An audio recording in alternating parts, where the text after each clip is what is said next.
Kalau di total hampir 500.000 reagen yang dikembalikan ke BNPB. Nah, kalau kita lihat, kita hitung harga RNA dan PCR begitu ya, dengan standar umum, dengan dikembalikannya itu potensi kerugian negara adalah 169,1 miliar.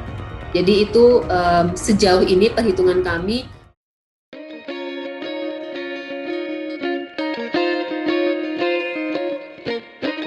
Halo Tagarians, para penonton Tagar TV dan juga pembaca Tagar ID, apa kabarnya? Senang sekali saya Kori Olivia bisa kembali menemani Anda di Tagar TV. Hari ini kita mau bahas tentang kejanggalan pengadaan alat material kesehatan COVID-19.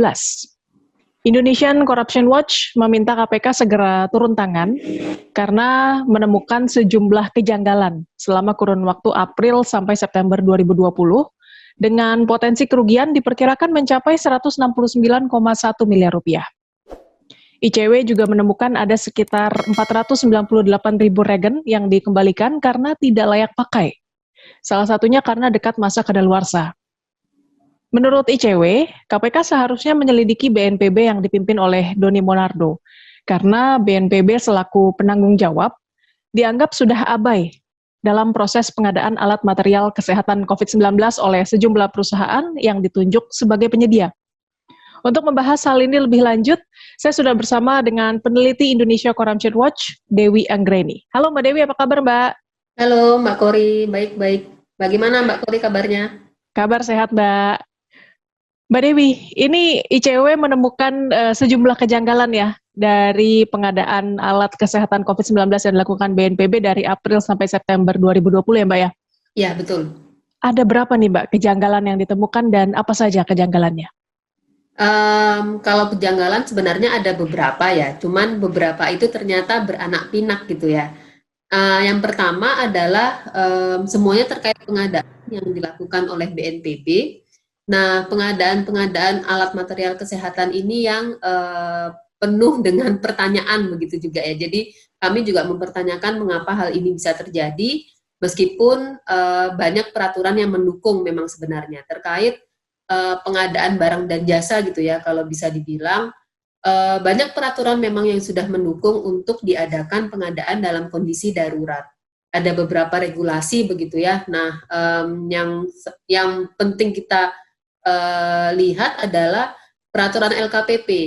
Jadi ada peraturan LKPP nomor 13 begitu ya tahun 2018 mengenai pengadaan darurat yang meliputi perencanaan, kemudian pelaksanaan, dan yang terakhir adalah penyelesaian pembayaran. Nah, di sini nih kami melihatnya. Jadi di sisi perencanaan sudah bisa dikatakan bermasalah karena tidak sesuai kebutuhan kalau kami lihat begitu ya. Kemudian di pelaksanaannya ada penyedia-penyedia atau bisa dikatakan rekanan atau pemenang dalam pengadaan begitu ya. Tetapi tidak memenuhi kualifikasi menurut kami yang disesuaikan dengan peraturan LKPP. Nah, hal ini yang kemudian menjadi basis kajian kami, menjadi basis monitoring apa yang terjadi sebenarnya, kemudian dengan didukung data-data dan juga kerjasama dengan beberapa jurnalis di beberapa media begitu ya. Kemudian kami mendapatkan beberapa temuan. Jadi ada penyedia-penyedia, yakni ada 7 perusahaan kalau bisa dibilang, ada 7 perusahaan swasta yang tidak memiliki pengalaman sama sekali untuk pengadaan alat material kesehatan. Ini kami cari dengan melihat background-nya, pengalamannya, dan juga belum pernah menjadi pemenang dalam pengadaan kita, pengadaan elektronik begitu ya, terlebih terkait alat kesehatan, kemudian banyak sebenarnya untuk perusahaan ini yang harus dilihat gitu. Kemudian setelah pengadaan ternyata barang-barang ini bisa dikatakan tidak sesuai dengan kebutuhan. Jadi seperti kata Mbak Kori tadi, kami menemukan adanya pengadaan barang reagen gitu ya. Jadi reagen ini ada 3 jenis sebenarnya, ada PCR, kemudian reagen RNA dan VTM. Nah, ini kami lihat dikembalikan kalau nggak salah waktu itu juga masuk di pemberitaan media begitu ya, dikembalikan, misalnya salah satunya dari Universitas Airlangga. Kemudian kami telusuri apa penyebab dikembalikannya alat material kesehatan ini, karena kalau kita tidak tahu informasi begitu ya di belakang, pasti kita berpikir ini kan posisi saat ini sangat dibutuhkan begitu ya untuk memeriksa apakah seseorang menderita atau positif COVID atau tidak gitu ya. Nah, ternyata dikembalikannya adalah karena alasan kadaluarsa. Jadi tanggal kadaluarsa yang terlalu mepet begitu. Jadi dugaan kami ketika perencanaan tidak sesuai, kemudian pelaksanaan dan pada akhirnya pengadaan sudah selesai. Ketika pengadaan sudah selesai dan barang mau diberikan kepada pemerintah, PPK gitu ya. Nah, PPK dari BNPB ini tidak melihat tanggal kadaluarsa yang diadakan oleh penyedia. Jadi hal-hal itu tidak diperhatikan, hanya menghitung jumlah apakah sesuai atau tidak dalam pengadaan, kemudian sudah langsung didistribusikan. Nah ya, pada akhirnya ketika tidak bisa digunakan oleh laboratorium, daripada menumpuk di laboratorium dan menjadi masalah juga buat mereka, kemudian dikembalikan. Nah, hal ini yang kemudian kami lihat pada akhirnya akan menimbulkan potensi kerugian negara. Begitu, Mbak. Nah, dari kejanggalan itu berapa nih total potensi kerugian negara yang terjadi? Apakah seperti yang tadi saya sebutkan 169,1 miliar atau mungkin lebih? Mungkin bisa dikatakan mungkin lebih, Mbak. Tapi sejauh perhitungan kami dari April sampai September tahun 2020 kemarin begitu ya, ada 78 laboratorium yang mengembalikan reagen di 29 provinsi. Nah, total barang yang dikembalikan itu hampir 500.000 reagen. Jadi untuk PCR sendiri 493.000 sekian, untuk untuk RNA itu sebesar 493.000, dan untuk PCR-nya sendiri 4.800-an begitu ya. Jadi kalau di total hampir 500.000 reagen yang dikembalikan ke BNPB. Nah, kalau kita lihat, kita hitung harga RNA dan PCR begitu ya, dengan standar umum, dengan dikembalikannya itu potensi kerugian negara adalah 169,1 miliar. Jadi itu sejauh ini perhitungan kami, mungkin jika data dari BNPB bahkan lebih dari itu, jadi ada angka yang dikembalikan lebih dari itu, mungkin bisa lebih dari 169,1 miliar. Ya, ini kan ICW sudah mendesak KPK untuk segera turun tangan ya, mengusut BNPB. Bagaimana respon KPK, Mbak Dewi? Apakah gerak cepat atau biasa saja?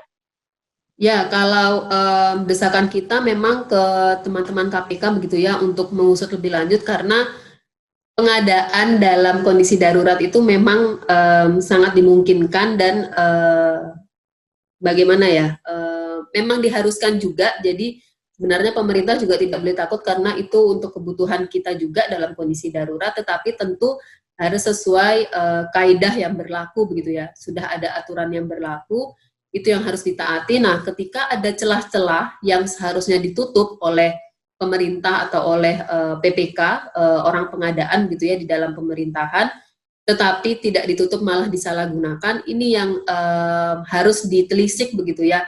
Nah, kami memang mendorong KPK, dan sejauh ini respon KPK adalah sedang meneliti juga kajian kami. Jadi rencananya di minggu ini kami akan melaporkan kasus ini kepada KPK secara resmi begitu ya, karena kalau minggu lalu kami mengadakan konferensi pers, kemudian tapi sebelumnya memang kami sudah komunikasi dengan KPK bahwa ada situasi-situasi seperti ini.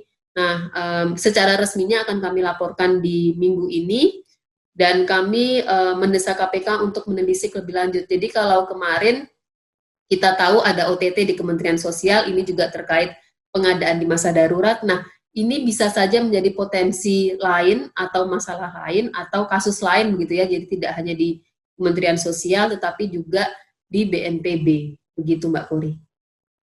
Ya, Mbak Dewi, kalau ICW melihatnya nih kesalahan-kesalahan BNPB dalam pengadaan Alkes ini, menurut Mbak Dewi, kira-kira apakah ini sekedar lalai atau memang sengaja berbuat curang untuk keuntungan pribadi, Mbak? Em, Sebenarnya kalau dilihat dari rekam jejak begitu ya, karena sangat aneh misalnya beberapa perusahaan, ada 7 perusahaan gitu ya, ada 6 lokasinya di DKI Jakarta, kemudian 1 lokasinya di Jawa Timur.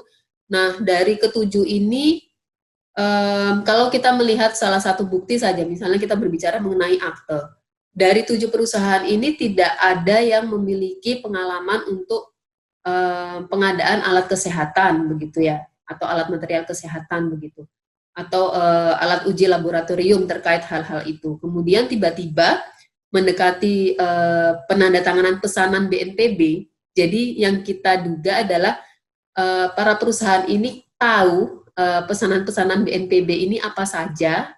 Nah, tanggalnya juga tahu begitu ya. Jadi mendekati tanggal penandatanganan pesanan itu, mereka mengubah atau memperbarui akte perusahaan mereka. Jadi memang sebenarnya kalau kita lihat wajar saja mungkin ya, bisa dikatakan sah-sah saja sebuah perusahaan kemudian mengupdate atau memperbarui akte perusahaannya, tetapi menjadi janggal ketika kita kaitkan dengan konteks ada kondisi BNPB mau melakukan pemesanan untuk penanganan COVID-19 begitu ya, kemudian dihitung berapa bulan atau berapa hari mundur dari penandatanganan surat pesanan itu, ketujuh perusahaan ini menambah item bahwa mereka memiliki kemampuan atau kapasitas untuk pengadaan alat material kesehatan gitu. Jadi itu juga yang menjadi pertanyaan kami, apakah ini sebuah kesengajaan begitu ya, atau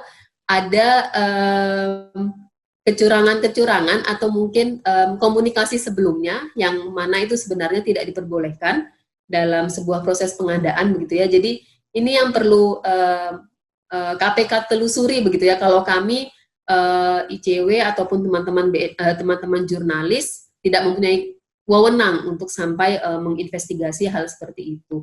Nah, ranah ini adalah ranahnya KPK gitu. Jadi melihat dugaan-dugaan yang sudah kami daftar begitu, ada 1, 2, 3 dan sebagainya. Nah, apakah dugaan itu benar? Begitu Mbak Kori. Ya, Kepala BNPB Doni Monardo sudah menjelaskan bahwa pengadaan alat kesehatan sudah memenuhi standar operasional prosedur. Ini gimana menurut Mbak Dewi? Apakah penjelasan ini tidak cukup? Cukup tidak cukup kita harus buktikan dengan pemeriksaan lebih lanjut. Jadi kalau memang sudah sesuai dengan kaedahnya dan bukti-bukti atau dugaan yang telah kami publikasikan begitu ya, ICW dan teman-teman jurnalis publikasikan ternyata tidak tepat sesuai dengan dokumen yang kami miliki, maka silakan bantah dengan dokumen yang dimiliki juga oleh BNPB. Jadi kita sekarang bermain di fakta saja, tentunya tidak dengan di apa ya. Jadi fakta yang ada di BNPB ini seolah-olah dibuat benar sesuai dengan kenyataannya, tetapi ternyata tidak gitu. Jadi hal-hal seperti itu pasti akan ketahuan atau akan tercium gitu ya kalau ada celah-celah di apa ya, ditutupi atau seolah-olah dibenarkan begitu Mbak. Ya, pertanyaan terakhir Mbak Dewi. Kepala BNPB Doni Monardo juga pernah mengatakan pihaknya melibatkan KPK untuk mencegah potensi korupsi dalam bekerja. Nah, ini gimana Mbak Dewi? Apakah KPK tidak berfungsi dalam pencegahan?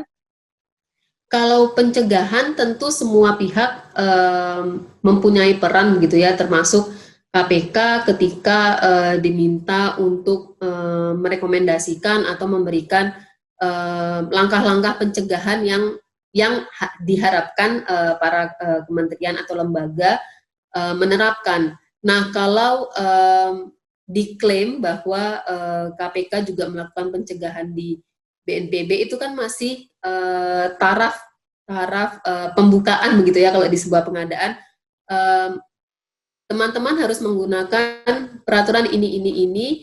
Kemudian kalau teman-teman mengimplementasikannya secara benar, maka pencegahan itu akan efektif. Tetapi kembali lagi sekarang, apakah pencegahan itu atau rekomendasi-rekomendasi yang telah disampaikan oleh KPK dilaksanakan? Salah satunya oleh BNPB, begitu Mbak. Jadi kalau kita tahu pengadaan masa darurat ini diawasi juga gitu ya, kalau kita bilang oleh BPKP. Nah, mungkin juga perlu dipertanyakan kepada teman-teman BPKP apakah hasil audit dengan tujuan tertentu misalnya, atau mungkin memang diperlukan audit dengan tujuan tertentu karena kasus ini, bagaimana hasilnya dan apakah ada temuan dan lain sebagainya yang sesuai dengan dugaan-dugaan ICW. Begitu Mbak. Baik, Mbak Dewi, terima kasih Mbak untuk waktunya. Sehat dan sukses selalu Mbak Dewi. Sehat juga Mbak Kori, terima kasih sama-sama.